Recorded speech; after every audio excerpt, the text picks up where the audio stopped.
Bueno, continuando con nuestro club de lectura, estamos con el libro de Tiempos Modernos. Estamos ahorita en el tiempo allá a principios del siglo XX.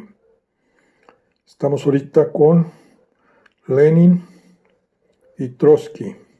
Acordemos de que Trotsky era también un líder revolucionario ruso y fue una de las revoluciones claves de la Revolución de Octubre de 1917, que por cierto se vino acá a México al final de la revolución y murió asesinado en 1940 en la Ciudad de México. Lo mandaron matar, aparentemente fue Stalin el que lo mandó matar. El asesino supuestamente era un agente español que enviaron de allá, de la Policía Secreta Soviética. Fue atacado por medio de un piolet, una especie de pico de alpinismo en la cabeza, mientras Trotsky trabajaba en su escritorio en la casa de Coyoacán. Pues el motivo fue por orden de Stalin, quien consideraba todavía a Trotsky un principal rival ideológico y político, que aunque Trotsky fue trasladado con vida al hospital tras el ataque, murió al día siguiente por las heridas. Bueno, pues este es el Lenin y Trotsky que estamos ahorita viendo. Dice, es indudable que desde el comienzo mismo la intención fue usar a la Checa, dice, de un modo absolutamente implacable y en gran escala. Una semana antes de que este organismo cobrase vigencia oficial, aunque secreta, se interrogó a Trotsky acerca del número cada vez más elevado de arrestos y allanamientos. Defendió estos procedimientos ante el Congreso Panruso de Diputados Campesinos e insistió en que los reclamos, en el sentido de que se desecharan todas las formas de represión en un periodo de guerra civil, equivalen al reclamo de que se abandone la guerra civil. La Checa tenía un comité de 8 miembros bajo la dirección de Dersinski, y este se apresuró a completar los cuadros y el cuerpo de inspectores y agentes, convocando a otros fanáticos. Muchos eran connacionales polacos o letones, por ejemplo, el siniestro Lastisis o Peters, hermano de Peter el pintor de la calle Sidney, perpetrador de una serie de asesinatos en Honodetich y Kedrov, un sádico que después enloqueció. La rapidez con la que esta fuerza creció fue terrorífica. Durante los meses de diciembre de 1917 y enero de 1918 se reclutó personal con la mayor rapidez posible, y una de sus primeras iniciativas fue organizar un servicio nacional de inteligencia solicitando a todos los soviéticos locales información acerca de las organizaciones y las personas que trabajaban contra la revolución y la autoridad popular. Este decreto proponía que los soviets locales creasen a su vez comités de seguridad con el fin de informar a los agentes profesionales, y desde el principio la Checa contó con la ayuda de un núcleo creciente de informantes aficionados y de dedicación parcial. El número de sus miembros con dedicación completa creció inexorablemente. La policía secreta del zar, la Ojrana,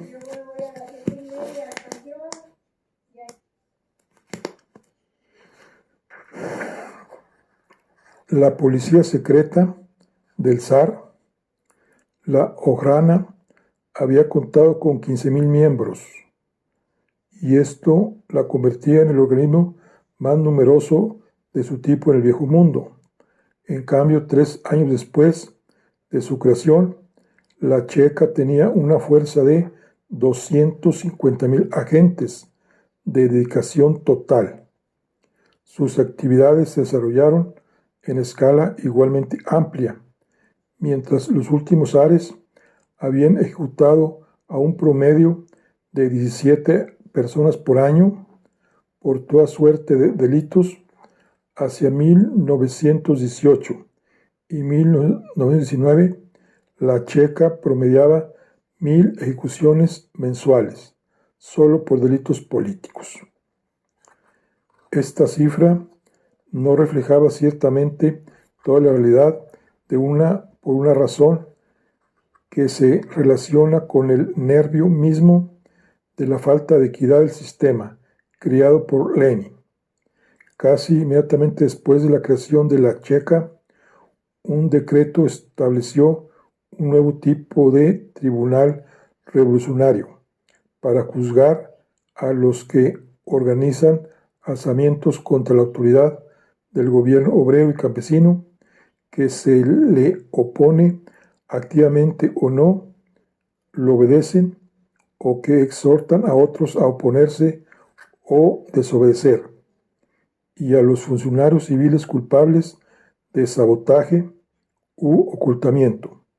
Se autorizó al tribunal a aplicar penas en armonía con las circunstancias del caso y los dictados de la conciencia revolucionaria.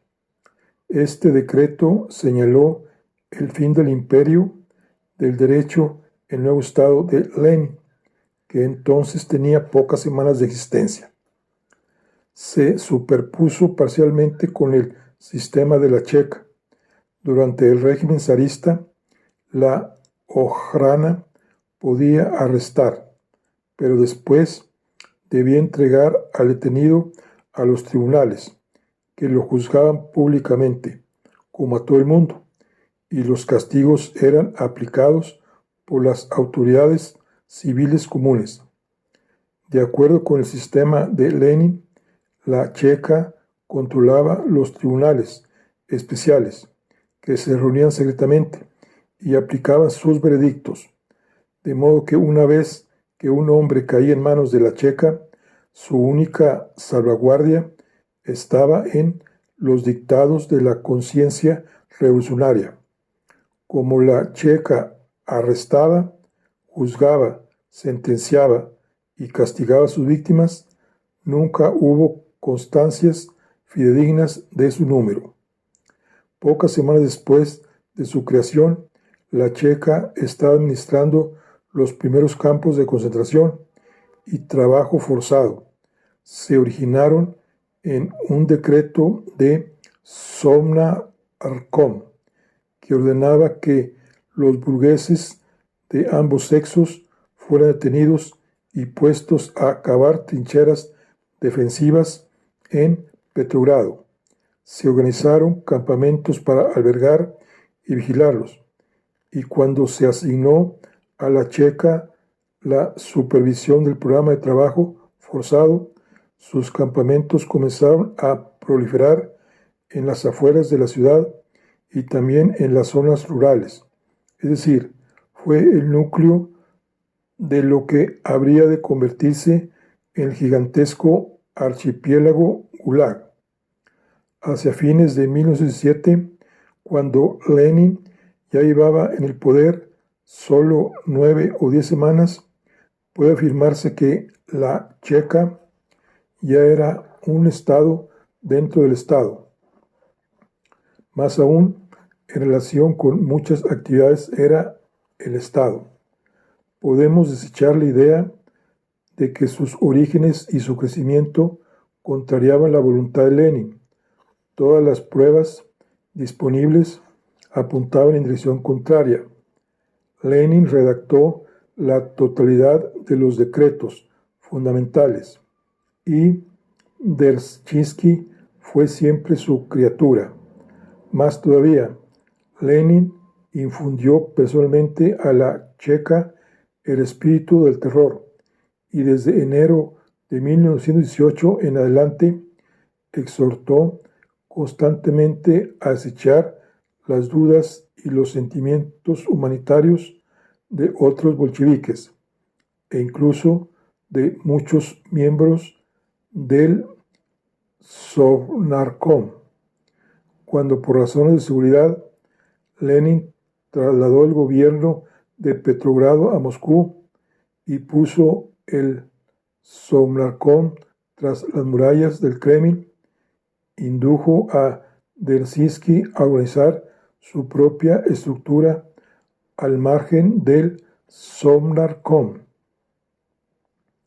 Fue ocupado el edificio de una gran compañía de seguros que se levantaba en la plaza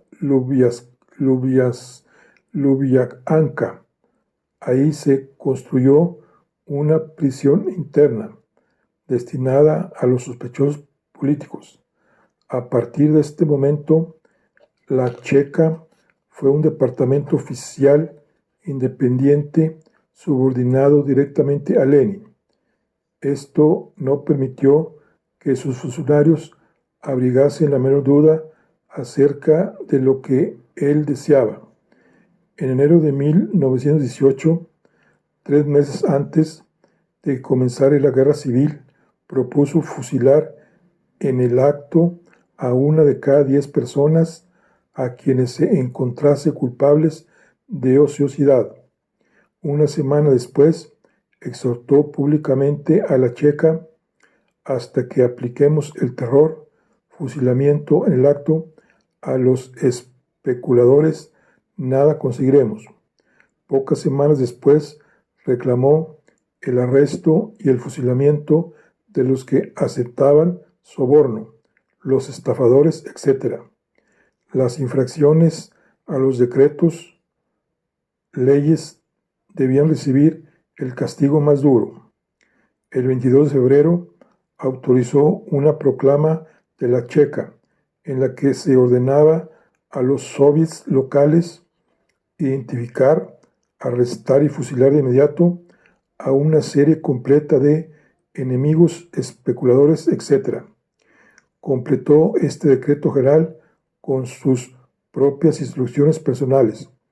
Así, hacia agosto de 1918, telegrafiaba al Soviet de Nizhny Novgorod: es necesario que realicen los mayores esfuerzos, que formen una troika de dictadores, que apliquen instantáneamente el terror masivo, que fusilen y trasladen a centenares de prostitutas que embriagan a los soldados, los exoficiales, etc.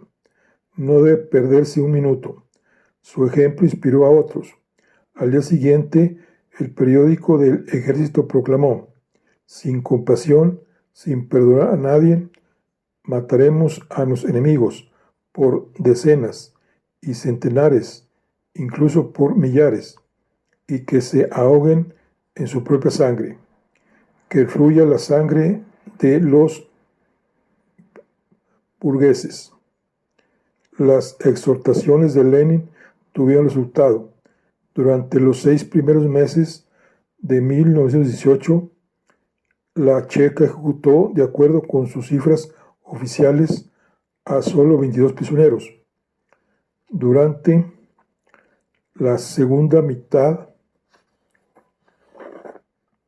del año realizó 6.000 ejecuciones y durante todo el año de 1919 hubo alrededor de 10.000 víctimas. W. H. Chamberlain, el primer historiador de la Revolución, que fue testigo ocular, calculó que hacia fines de 1920 la Checa había aplicado unas 50.000 sentencias de muerte. Sin embargo, la característica más inquietante desde el punto de vista histórico, lo más importante del terror leninista, no fue la cantidad de víctimas, sino el principio aplicado a su selección. A los pocos meses de ocupar el poder, Lenin había abandonado el concepto de la culpa individual y, por lo tanto, la totalidad de la ética judeocristiana de la responsabilidad personal. Comenzaba a desinteresarse de lo que un hombre hacía o había hecho, y mucho menos de la razón por la cual lo había hecho. Y primero alentaba y después ordenaba a su aparato represivo que persiguiese a la gente y después la destruyese, no sobre la base de delitos reales o imaginarios, sino sobre la base de generalizaciones, comentarios y rumores. Primero aparecieron las categorías condenadas, las prostitutas, lo que esquivaban el trabajo, los intermediarios, los especuladores, los acaparadores, y a todos podía imputárseles más o menos imprecisamente el rótulo de delincuentes. Pero poco después se agregaron grupos profesionales enteros. La divisoria de las aguas fue el decreto de Lenin dictado en enero de 1918, que reclamaba a los organismos oficiales la eliminación de la tierra rusa de todos los tipos de insectos dañinos. Esto no era un acto judicial, representaba una imitación al asesinato masivo.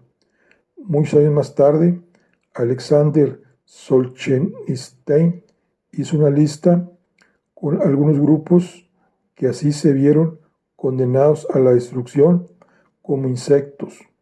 Incluía a los exmiembros de los Centrovs, los miembros de los movimientos Cooper, los propietarios de casas, los profesores secundarios, los consejos y los coros parroquiales, los sacerdotes, los monjes y las monjas, los pacifistas tolstoyanianos, los funcionarios de los sindicatos, todos los que pronto serían clasificados como expersonas. Muy rápidamente, los decretos, leyes que identificaban a los grupos condenados se extendieron a clases enteras y los profesionales de la Checa abrazaron con entusiasmo el concepto de la liquidación colectiva más que individual de las personas. Probablemente el más importante funcionario de la Checa, después del propio Dzerzhinsky, fue el feroz letón M.I. Latsis. Estuvo cerca de dar al terror de Lenin su verdadera definición. La comisión extraordinaria no es una comisión investigadora ni un tribunal. Es un órgano de lucha que actúa en la primera línea de una guerra civil. No juzga al enemigo, lo golpea. No estamos haciendo la guerra contra los individuos. Estamos exterminando la burguesía como clase. No buscamos pruebas o testigos para revelar hechos o palabras contra el poder soviético. La primera pregunta que formulamos es: ¿a qué clase pertenece? ¿Cuáles son sus orígenes, su crianza, su educación o profesión? Estas preguntas definen el destino del acusado. Tal es la esencia del terror rojo. Tan pronto Lenin abolió la idea de la culpa personal y comenzó a exterminar, una palabra que él usaba a menudo, a clases enteras solo por la profesión o el parentesco, la aplicación de este principio letal no reconoció límites. No era posible clasificar como enemigos a categorías enteras de personas y condenarlas a la cárcel o a la muerte solo por el color de su piel, sus orígenes raciales o incluso por su nacionalidad. No existe una diferencia moral básica entre la guerra de clases y la guerra de razas, entre destruir y una clase y destruir una raza. De esta manera nació la práctica moderna del genocidio. Mientras la Checa se organizaba, Lenin procedió a liquidar el legado democrático de la República. La Asamblea Constituyente había sido elegida el 12 de noviembre de 1917. Lenin aclaró su actitud frente a ella el 1 de diciembre. Nos piden que convoquemos a la Asamblea Constituyente de acuerdo con la concepción original. No, muchas gracias. Fue concebida contra el pueblo y fuimos a la insurrección para asegurarnos de que no se la utilizaría contra el pueblo. En sus tesis acerca de la Asamblea Constituyente, publicadas en forma anónima en Pravda el 13 de diciembre, comparó el Parlamento, que en una república burguesa es la forma más elevada de principios democráticos, con un soviet, que es una forma superior del principio democrático. Por lo tanto, el intento de considerar Asamblea Constituyente desde el punto de vista formal y jurídico en el marco de la democracia burguesa significaba traicionar al proletariado, a menos que la Asamblea formulase una declaración incondicional de aceptación del poder soviético. Afrontaría una crisis que podía resolverse únicamente con métodos revolucionarios. Esta formulación no era tanto un argumento como el duro enunciado por parte de Lenin de que su régimen no aceptaría ninguna forma de control democrático ejercido por un parlamento. 4 días después, para subrayar su posición, arrestó a Kisillev, líder del ala derecha de los socialistas revolucionarios, y a sus principales partidarios, a causa de la organización de una conspiración contrarrevolucionaria. Cuando la Asamblea se reunió el 5 de enero de 1918, Lenin ya había definido los aspectos esenciales de un régimen represivo, aunque todavía en pequeña escala. La Checa tenía solo 120 agentes de dedicación total y por lo tanto estaba en condiciones de tratar al Parlamento con el desprecio que a su juicio ese cuerpo merecía.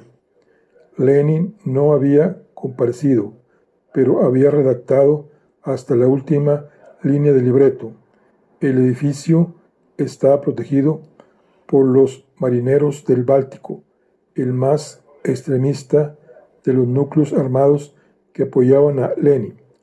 La víspera, y Bestia, el periódico, había advertido a los diputados antes de que se reunieran que todo el poder en la República Rusa pertenece a los soviets y las instrucciones soviéticas, y que si intentaban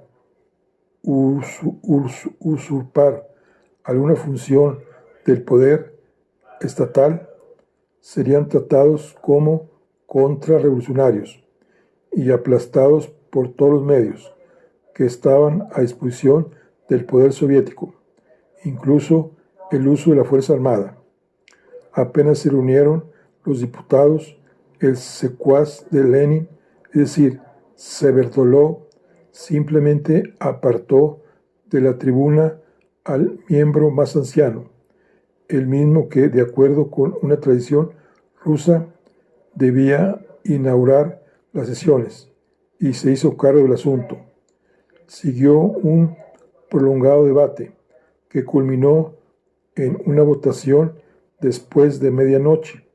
El resultado no favoreció a los bolcheviques y a sus aliados, que perdieron la votación por 237 contra 138. En este punto, los bolcheviques se retiraron y los siguieron una hora después sus aliados, los socialistas revolucionarios de izquierda, a las 5 de la madrugada del 6 de enero, en cumplimiento de instrucciones enviadas directamente por Lenin. El marinero a cargo de la guardia dijo a la asamblea que debía suspenderse la reunión porque la guardia estaba cansada. Se aplazó la sesión por 12 horas, pero el cuerpo nunca volvió a reunirse, pues más avanzado el mismo día, después de un discurso de Lenin, el Comité Ejecutivo Central disolvió formalmente la asamblea y apostó una guardia en la puerta para informar a los diputados que debían regresar a sus hogares. Una manifestación desarmada en favor del Parlamento fue dispersada y varios miembros de la turba resultaron muertos. De esta forma, con procedimientos breves y brutales, Lenin destruyó la democracia parlamentaria en Rusia.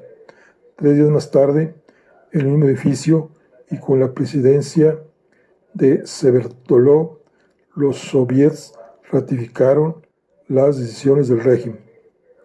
Hacia fines de enero del 18, después de unas 12 semanas de ejercicio del poder, Lenin había firmado tan sólidamente su dictadura que solo la intervención exterior podía haber destruido su poder.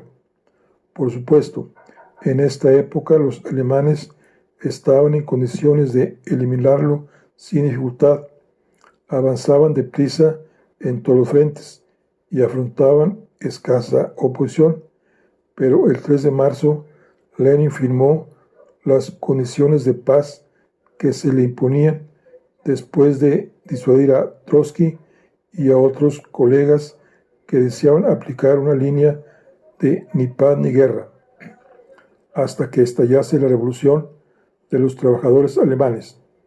Luego y durante el resto de la guerra, el mantenimiento de Lenin en el poder benefició a los alemanes, como dijo en julio de 1918 el ministro alemán de Relaciones Exteriores, almirante Paul von Hinze.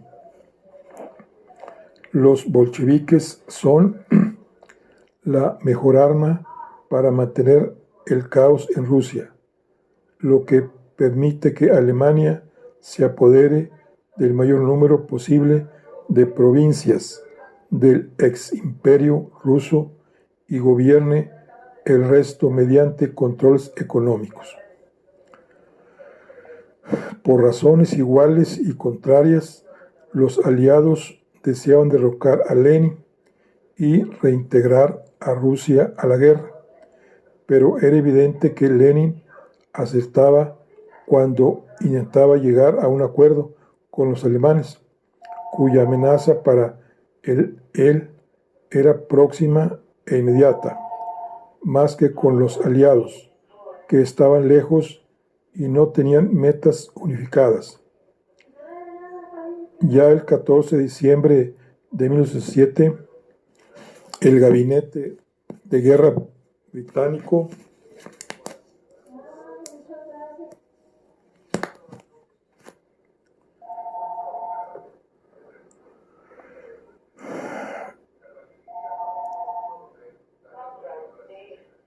El 14 de diciembre de 1917, el Gabinete de Guerra británico decidió financiar a los antibolcheviques con el propósito de mantener viva en Rusia su oriental la resistencia a las potencias centrales. El 26 de diciembre, Gran Bretaña y Francia dividieron a Rusia en esferas de influencia con el fin de realizar este mismo propósito. Los franceses se hicieron a cargo del sur y los británicos del norte.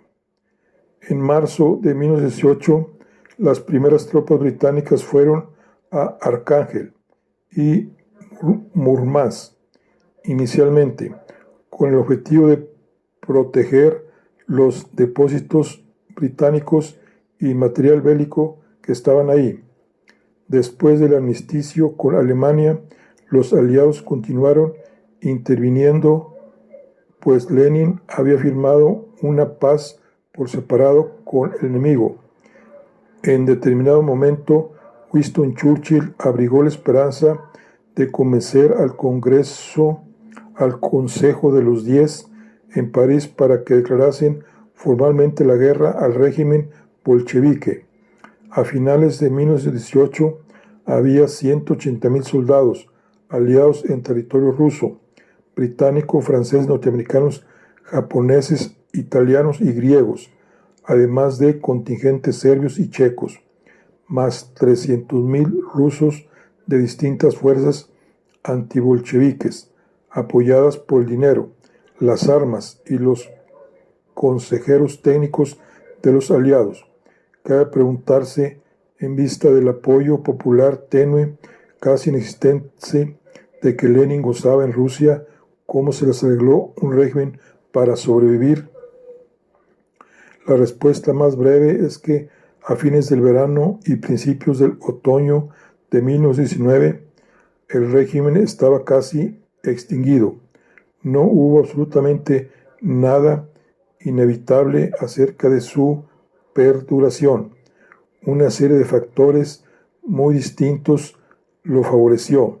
En primer lugar, con una excepción, ninguno de los estadistas aliados implicados en el asunto comenzó siquiera a percibir el enorme significado de la creación de este nuevo tipo de dictadura totalitaria o el efecto general de su implantación en el corazón de la más dilatada potencia terrestre sobre la Tierra. La excepción fue Churchill, con su vigoroso sentido de la historia. Advirtió que el mundo estaba llegando a una especie de fatal división de las aguas, lo que, al parecer, lo llevó a percibir la realidad de la situación. Fue no solo el asesinato de toda la familia real rusa, el 16 de julio de 1918, sin ningún tipo de proceso o justificación, sino la audacia que demostró Lenin el 31 de agosto cuando ordenó a sus hombres que irrumpiesen en la embajada británica y asesinaran al capitán Crombie, agregado naval. Churchill consideró que había surgido un nuevo tipo de barbarie, indiferente a todas las formas del derecho, la costumbre, la diplomacia y el honor, respetadas hasta ese momento por los estados civilizados.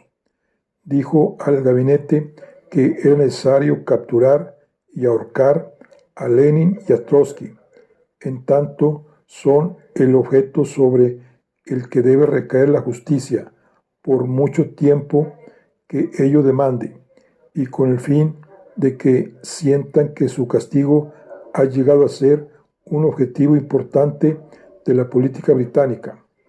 El 26 de noviembre de 1918 manifestó a sus electores de Dundee que los bolcheviques estaban reduciendo a Rusia a una forma animal de barbarie, manteniéndose mediante sangrientas y generales carnicerías y masacres practicadas en considerable medida por medio de ejecuciones chinas y carros blindados. La civilización está extinguiéndose completamente en regiones gigantescas y los bolcheviques saltan y brincan como manadas de mandriles feroces entre las ruinas de las ciudades y los cadáveres de sus víctimas.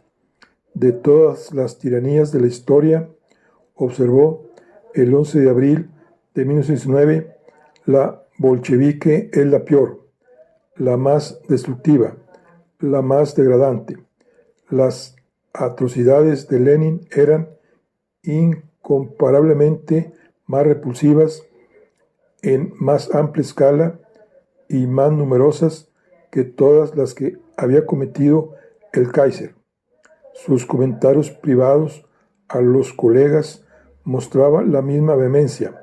Así dijo a Louis George: reconocer a los bolcheviques es lo mismo que legalizar la sodomía. También le manifestó a H.A.L. Fischer: después de vencer a los hunos, los tigres del mundo, no aceptaré que me derroten los mandriles. Cuando el régimen se consolidara, se mostraría más expansionista que la Rusia zarista, y tal como advirtió el mariscal de campo Wilson, altamente militarista. Churchill nunca dejó de sostener que un objetivo fundamental de la política de las grandes potencias pacíficas y democráticas debía ser aplastar a este nuevo tipo de amenaza cuando tal cosa aún era posible. Sin embargo, ni siquiera Churchill tenía una idea clara de los medios que debían emplearse. Se irritó ante las sugerencias que sus colegas comunicaron a la prensa acerca de que el propio Churchill tenía una especie de plan maestro destinado a eliminar el bolchevismo del mundo. Escribió a Louis George, 21 de enero de 1919: no tengo una política rusa, no conozco una política rusa, fui a buscarla. Deploro la falta de una política rusa. Reconoció que no era una tarea para Occidente derrotar a Lenin. Rusia debe salvarse gracias a los esfuerzos rusos. La totalidad de los restantes líderes occidentales demostraron que diferentes grados, una actitud tibia en relación con el asunto. El 14 de febrero de 1919, Wilson afirmó que estaba a favor del retiro de las fuerzas. Nuestras tropas no hacían nada provechoso en Rusia, no sabían para qué o para quién estaban combatiendo. Los franceses estaban más interesados en convertir en un gran estado a su nuevo aliado, Polonia. Louis George afirmaba, con referencia a la opinión pública de su país: el mejor modo de difundir el bolchevismo era tratar de reprimirlo. El envío de soldados para derrocar a tiros el bolchevismo provocaría el bolchevismo aquí. Sir David Shackleton, jefe del Ministerio de Trabajo, advirtió al gabinete en junio de 1919 que la intervención británica era la causa principal de la inquietud obrera. La oficina de guerra previno que se mantenían conversaciones revolucionarias en la brigada de guardias, y el general Ironside, que estaba a cargo de Arcángel, cablegrafió a Gran Bretaña la noticia de que se observaban amotinamientos muy tenaces y obstinados en sus propias tropas. Quizá nada de todo esto habría importado si Louis George, en particular, hubiese pensado que el leninismo era el peor de los males, pero no era el caso. El leninismo apoyaba la autodeterminación, estaba dispuesto a dejar en libertad, y en realidad ya lo había hecho, a todas las pequeñas naciones de su periferia: Finlandia, los estados bálticos, Polonia, posiblemente Ucrania, Crimea y las repúblicas georgianas. En representación de los franceses, el mariscal Foch contemplaba la posibilidad de unir a estos nuevos estados democráticos en un cordón sanitario que aislase al bolchevismo de la Europa civilizada. A diferencia de Churchill, la mayor parte de la opinión occidental entendía que los bolcheviques se oponían al expansionismo y que estaban dispuestos a aceptar una Rusia débil, embutida de espíritu internacional. Para estos sectores, los comandantes antibolcheviques, el almirante Kolchak y el general Denikin, eran los representantes del imperialismo zarista. Las antiguas y temidas imágenes del oso, la fuerza rusa arrolladora y cosas por el estilo. Esta opinión no carece de sustento. Kolchak se negó tenazmente a ofrecer a los aliados la seguridad que ellos deseaban acerca de la confirmación de la independencia de Finlandia y los estados bálticos, después que él hubiese derrocado a Lenin. Ni siquiera estaba dispuesto a prometer que permitiría la realización de elecciones democráticas en la misma Rusia. Denikin se mostraba intensamente antipolaco y se oponía ardientemente a conceder libertad a los ucranianos, al Cáucaso y a otras naciones pequeñas. Al parecer, deseaba restablecer el imperio zarista en toda su plenitud y, lo que es peor, con toda su ferocidad tradicional, lo que más dañó la imagen de los rusos blancos en Occidente, e incluso a los ojos de Churchill, fue la identificación que hizo Denikin del bolchevismo con el judaísmo, así como las atrocidades antisemitas de sus tropas, según parece, a lo largo de 1919. Más de 100.000 judíos fueron asesinados en Rusia meridional y no todos en el curso de pogromos campesinos.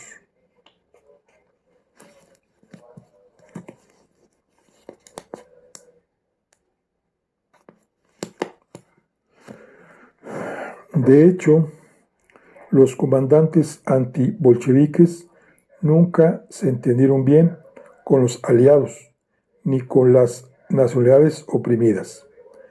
De este modo, cuando Denikin se apoderó de Kiev el 31 de agosto de 1919 y avanzó hacia Moscú, las fuerzas aliadas ya estaban siendo evacuadas en el norte, con lo que masas de tropas de Lenin pudieron desplazarse hacia el sur. El 16 de octubre de 1919, las tropas del general Yudesich estaban a solo 40 kilómetros de Petrogrado y Denikin se encontraba cerca de Tula, al oeste de Moscú. En el plazo de una semana, sus cosacos habían desertado, estallaron alzamientos nacionalistas en Ucrania y una rebelión general en el Cáucaso. A partir de ese momento, la oleada rusa blanca comenzó a retirarse y hacia fines del año su causa estaba acabada. El arma principal esgrimida por Lenin fue su disposición a entregar cheques con fecha adelantada, no solo a los nacionalistas, sino sobre todo a los campesinos. Nadie sabía entonces que no se cancelaría ninguno de estos cheques. Los jefes blancos llegaron a la conclusión de que no podían igualar tales promesas. El general Sir Henry Rawlinson, el último comandante británico en Rusia, opinó que la victoria fue el resultado del carácter y la decisión de los líderes bolcheviques. Saben lo que quieren y trabajan esforzadamente para conseguirlo. Había apenas unos pocos miles de cuadros bolcheviques, pero Lenin les transmitió su voluntad de poder y les aportó una visión clara de los objetivos. Aún no había comenzado a asesinarse unos a otros. Se mostraron absolutamente implacables, mucho más que sus antagonistas, y fusilaron a los comandantes que fracasaban, a los desertores, a los pusilánimes, a los saboteadores y a todos los que discutían o provocaban dificultades.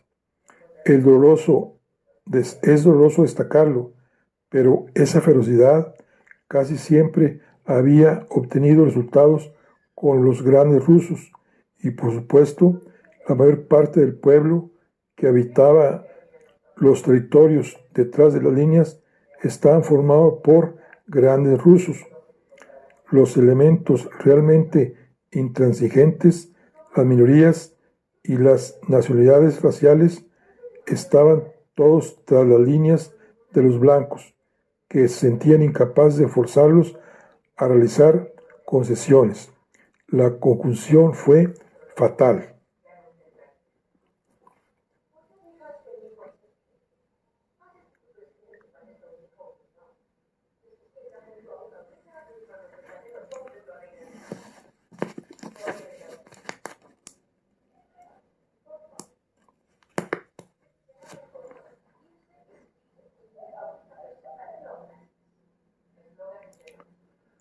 No obstante, Lenin no carecía de amigos en el exterior. Los vínculos determinados por el propio interés que se establecieron entre su régimen y los militares alemanes en noviembre de 1917, al parecer, perduraron, aunque a veces fueron muy tenues, incluso después del armisticio.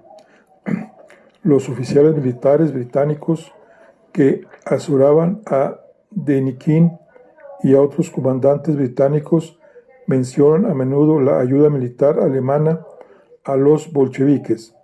La ayuda adoptó la forma inmediata de los oficiales de los Freikorps, los envíos de municiones y a su debido tiempo el aporte de conocimientos para la construcción de nuevas fábricas de material de guerra. Este último punto era fundamental para los alemanes, que de acuerdo con los términos del Tratado de Versalles, tuvieron que desmantelar su industria de armamentos. Gracias a la ayuda secreta prestada a los bolcheviques en la tecnología armamentista y el desarrollo de nuevas armas, mantuvieron cierta continuidad en áreas especializadas, y cuando llegó el momento oportuno, de nuevo pudieron aplicarlas públicamente en la misma. Alemania, así se formó una extraña alianza secreta que en ocasiones se manifestaba abiertamente, como en la conferencia de Rapallo, celebrada en 1922, y de un modo todavía más sensacional en agosto de 1939, pero en general era mantenida en el más cuidadoso secreto, una relación funcional de los generales, los expertos en armas y luego de la policía secreta, que habría de continuar de una forma o de otra hasta el 22 de junio de 1941. Una de las ironías de la historia reside en el hecho de que los especialistas alemanes fueron los primeros en enseñar al comunismo soviético, o el modo de fabricar excelentes tanques, un arma utilizada para aplastar a Alemania entre 1943 y 1945. La ironía más profunda del caso consiste en que fue una unión de enemigos de clase. ¿Acaso podría concebirse dos grupos más distantes uno del otro que los generales prusianos y los bolcheviques? Sin embargo, durante la crisis final y el periodo que siguió inmediatamente a la guerra, ambos grupos se vieron a sí mismos como proscritos y sin duda así los veía. Existía un espíritu de fraternidad mafiosa en los arreglos que concertaban, los primeros de otros muchos semejantes que Europa habría de presenciar durante los 20 años siguientes. El más antiguo de los cheques con fecha adelantada que Lenin firmó y que no fue pagado correspondió a la nacionalidad.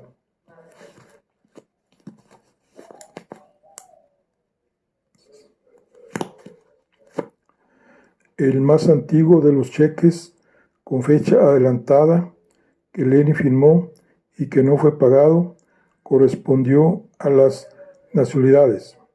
Aquí la metodología pertenecía a Lenin, pero el agente utilizado fue el exseminarista Joseph Duchersvils o Stalin, a quien designó comisario del pueblo de las nacionalidades.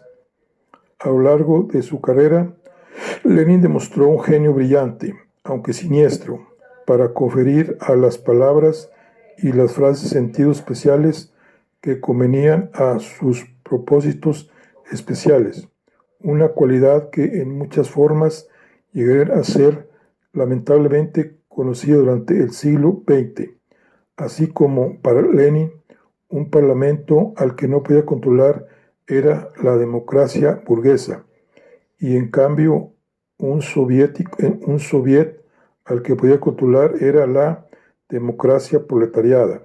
Así, la autodeterminación incorporó diferencias de clase. Rusia había perdido a Finlandia, los estados bálticos y Polonia, por lo tanto se denominó repúblicas burguesas a esos países y se formuló la reserva de que en un futuro momento propicio, cuando el poder soviético fuese mayor, sería posible transformarlos en repúblicas proletarias y llevarlos a una relación más estrecha con la Unión Soviética. No se permitió que Ucrania, cuyos suministros de granos eran esenciales para la supervivencia del régimen, optase por la autodeterminación burguesa. Y en 1921-1922, después de terribles luchas, fue obligada a aceptar la autodeterminación proletaria, es decir, la incorporación a la Unión Soviética.